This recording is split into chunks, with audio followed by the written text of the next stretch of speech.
Hey everybody, this is Tom from Rocket Restorations, and today we got a very special one for you. I've teased this one a couple times. We did a Montana road trip video last week, and then about a month ago on our national park trip, we teased this one. But this is a pretty special car. This is one I've wanted one of these for a very, very long time. This is a 1961 Desoto. Nothing else. It's just a Desoto. It's not an Adventure. It's not a Fireflight. They were just Desoto. And what makes this car special? This is the last of the breed. This is the last Desoto.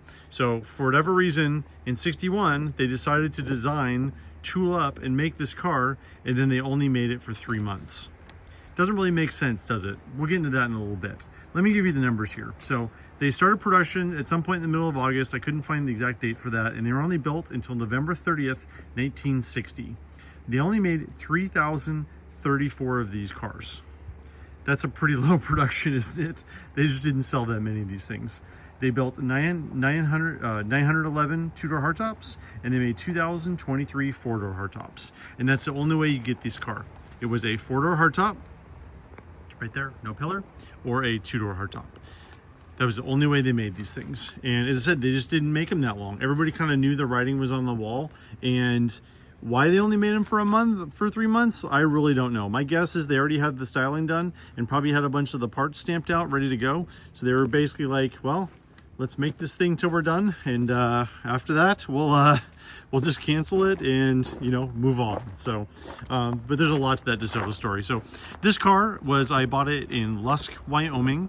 What's kind of cool about this one is it's 60,000 original miles, and I have the receipts to back that up. I'll get to those in a minute. You know me, I can't help but go through receipts and show you the paperwork on these cars because I love doing that. It still has the Wyoming license plates on it, 1661. I love Wyoming, such a low number. This thing was bought new in Colorado, came from the original family. Funny little story on this one, actually. So the guy got this actually got it in his divorce from his wife. So his wife's dad, I believe, had this one new. And he actually had a clause in his divorce statement. So he got this car in the divorce. His wife got the MG, I believe. But he had to, it was literally written into the divorce that his ex-wife got first chance to buy this car if he ever sold it. So basically I had to make an offer to the guy, and he had to send a certified letter to his ex-wife for the offer of the amount that I made, and then she had to either approve it or disapprove it, and then I got the car. As you can probably tell, I got the car. A lot of really unique stuff on these cars. So take a step back for a minute here. So why is this the last Desoto? So the Desoto brand, I mean, was around forever. You know, GM kind of had the hierarchy of cars, and, you know, Chrysler, Mopar kind of followed that. You know, the hierarchy was, you know, Plymouth was the cheap car, and then it was Dodge, and then it was Desoto, and then it was Chrysler. And then, of course, there was Imperial in there for a few years. They kind of mixed in there. And that was kind of the hierarchy. And, you know, but what always happens is car manufacturers, you know, each division was its own separate fiefdom. You know, it's like, obviously there was a corporate headquarters, but each division kind of did whatever they wanted to at the time. And in the mid 50s, you know, Dodge decided that they wanted to go upmarket a little bit. You know, they wanted something a little fancier, so they came out with several models. They had the Royal Lancer, a couple others, and then in 1960 they came out with the Polara. And the Polara was basically a Desoto. Like, they started sharing wheelbases, and even the Desoto went, you know, down market too. They had a short wheelbase Desoto in 58, 59. They had a long wheelbase Desoto, and it was just a big muddle. And then Chrysler kind of decided to go down market a little bit. So in 60, they came out with the Windsor, and they had the Newport. And those were basically kind of the base Chryslers, but they really trampled on Desoto's territory. And, you know, in 59 there was a big recession. You know, the car manufacturers had a hard time selling cars. You know, Chrysler came out with the Valiant in 1960. It was actually its own mark. In fact, you know, I do a lot of research on old dealers and stuff. I've got the old Chrysler dealer list from 1960, and in 1960 they really blew stuff up because, you know, Valiant was its own make for 1 year there, and it was just kind of a mess. You know, they didn't know what to do with Desoto. You know, 61, obviously the Valiant as its own make didn't really work, because in 61 they basically got rid of it and it became a Plymouth Valiant, and then the Desoto in 61 just kind of went away. But this car is basically a 61 Newport. There are very, very few differences between them. It has a Dodge interior. I mean, there's little differences, of course, but it's basically a Dodge interior and a 61 Newport. exterior. Some of the unique features on this, the grill is, shall we say, polarizing. Also, you know, it's from a cold area because of the block plug for the engine block. But they had a unique Desoto grill. It's kind of cool there. You can kind of see that Desoto in gold letters. Really cool, but as I said, a bit polarizing. It's honestly kind of an ugly front end. The fenders are different from a Newport. So on a Newport, they didn't have this bump here for the... So this one's a 62 Chrysler, but the fender is basically the same as a 61. But you can see the difference right here. So that's kind of rounded right there. On the Desoto, there's just kind of the bump there for the grill, and that's it. Grill, it was more smooth, but it's the basic same shape as a fender. These are unique right here. On top, they had unique hubcaps with the Desoto logo, and they had unique side trim as well. Love those little old man deflectors from the wing windows. Those are really neat. There's unique trim back here. They have their own unique taillights back here. I think that back trim is the same as Chrysler. Someone may correct me on this, but I believe that's the same. Desoto letters are unique to this, of course. It's a Desoto, and I don't think the 61 had these ribs. So I think it's a unique deck lid right there. Nope, looks like trunk lid's the same, other than, you know, trim holes and letters and such. But these are like super fragile. They have super pins. These are like ridiculously hard to find, this trim back here. It just basically doesn't exist. And they put like this kind of, I don't know, handle back here, I guess. I don't know really how else to describe it. Single antenna back on the quarter panel right there. And again, those unique Desoto taillights. Other than that, it's pretty much a Newport. I think the bumpers are the same too. Okay, can we all come to an agreement that we're not going to tow cars around by the front bumper anymore? Come on, guys. Knock this off. This is just dumb. There's plenty of points underneath here to pick it up that you're not dragging it up by the bumper. Here's the trunk of the car. Looks pretty clean, but let's do another PSA here. Don't use cardboard in a trunk. It's a really bad idea because old cars, trunks, guess what? They leak. And what happens when they leak? They get water in there and get the cardboard wet, and it never dries out. Not great.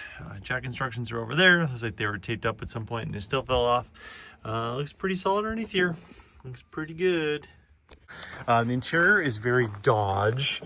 So of course Chrysler had the Astrodome interior with the electroluminescent gauges, one of the greatest dashes ever made. This kind of has a see-through dash, and it's basically a Dodge. It's very similar. There's a few unique pieces. Obviously the Desoto on the steering wheel.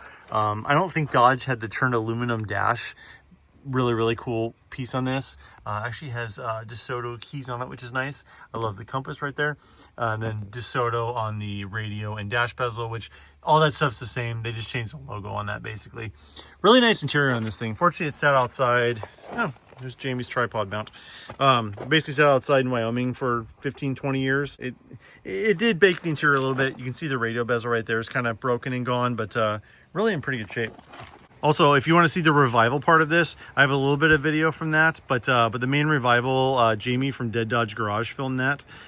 So please go over to his channel, watch his video. We're going to release these on the same day. You know, he kind of has his unique perspective of these cars. I have my unique perspective, and I hope you enjoy both videos. Another few interesting bits and pieces on this car that I find interesting, at least. They actually had the mirror on the dash on all the forward look cars. I don't know why they did that. It was very hard to see out the back. So that 62 Chrysler over there, that's an ex-California Highway Patrol car. California Highway Patrol actually put them on the roof, and it is actually really hard to see. I mean, if you have anybody in the back seat, you basically can't see out the back window. It was a styling thing that was definitely not a safety thing. The trim tags over here, thanks to Dean Mullenix. He runs the 61 Desoto registry. He helped me decode the fender tag. 8 under A2 is power brakes, N5 is heater, and V1 is Solex tinted glass, all windows, which I think is kind of interesting. It's two-tone paint, white roof, Bahama bronze exterior, and this has definitely been painted. You can see some original paint underneath there. It's 60,000 miles, but again, it was painted at some point. They have that door part with the door panel off. I'm not quite sure why. I think they were working on the door because it doesn't actually close. I think the remote mirror was probably added over there. Having dual mirrors is nice. I don't see that on the fender tag, so I think that was probably added. You know, doesn't really matter that much. We're not exactly talking about a Hemi Cuda here. See how the glass is cracked, because that's actually kind of hard to find. Well, now it's Jamie from Dead Dodge Garage's chance to get this sucker running. Let's see how it goes. So Jamie from Dead Dodge Garage is here today to revive this thing. He just did some scraping down here. It's interesting. I had a couple people ask me for this actually. So the it says R36, although I can't read the R, but I'm assuming it's there. 36 means 361. 99 is the assembly date. And what's interesting about that, so the SPD for the car, which would be the scheduled production date, is 9/12. So theoretically, this engine was put together 3 days before the car built. In actuality, the chances of that are about 0.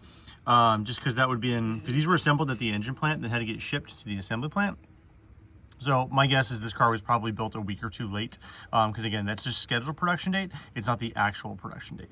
And I messaged the head of the Desoto registry, 61 Desoto registry guy. Nice guy, he helped me out with some decoding stuff. So he said the 3012, that means, so at every day they started at 3001. So this was the 11th car built that day. And I believe it's by body style. So that would be the 11th four-door hardtop built. Two-door hardtop would have their own sequence number. I believe that's correct. That's what I was told. And the internet would never lie to me.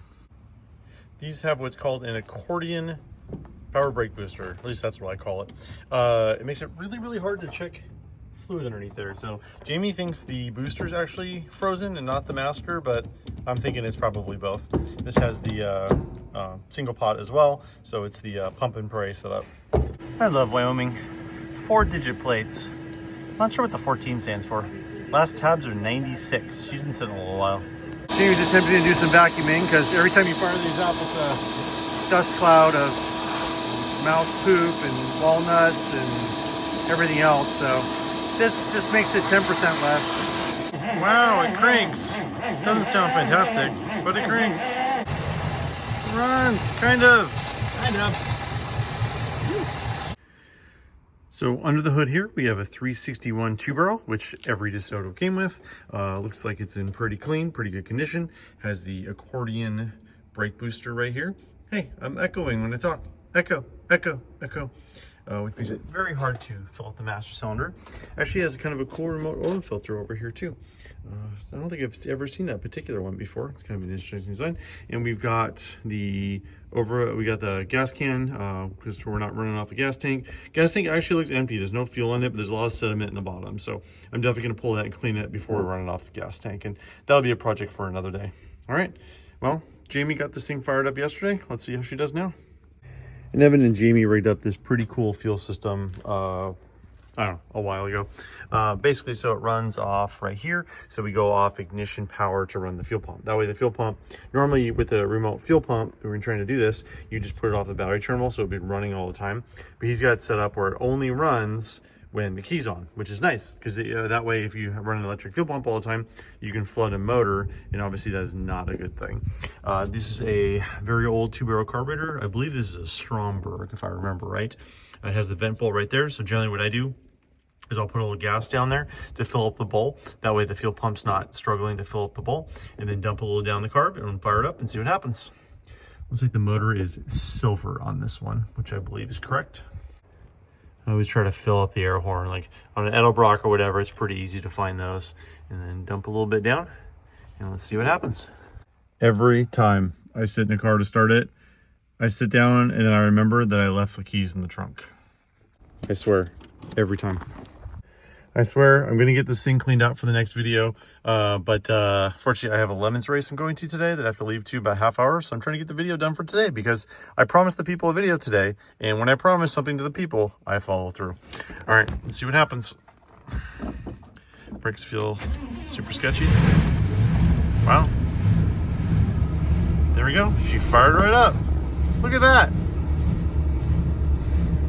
You're running great. I love it. Something's on. It sounds like the fan's on underneath the dash.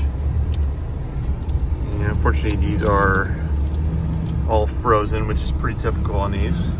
Got the push button shifter over here.